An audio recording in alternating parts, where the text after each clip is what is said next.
আপনারা তো বলছিলেন দূরপ্রবাসে থাইকাও নাকি ছাত্র ভাইদের অধিকারের জন্য যুদ্ধ করা যায়, আর তাই তো আমরা ছাত্র ভাইদের সাথে যুদ্ধ অংশগ্রহণ করতে না পারলেও দূরপ্রবাস থেকে রেমিটেন্স পাঠানো বন্ধ করে কিন্তু ছাত্র ভাইদের পাশে ছিলাম।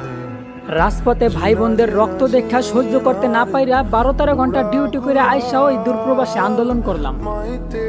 আন্দোলন করার অপরাধে কিছু প্রবাসীরে কারাবন্দীও হইতে হইল, অথচ বিজয় উল্লাসে ছাত্র ভাইরা তাদের সব থেকে খারাপ সময় পাশে থাকা সেই প্রবাসীদেরকেই ভুলে গেল।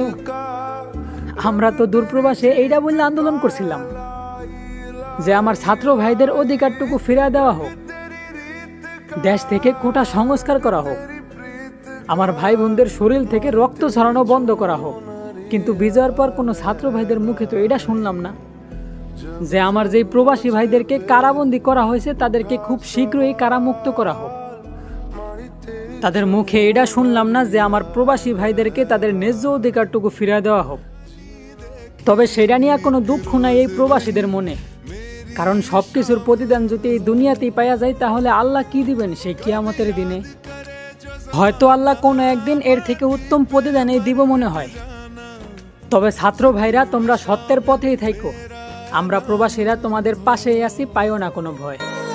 ও দেশ মেরে तेरी शान पे सदके कोई धन है क्या तेरी धूल से बढ़ के।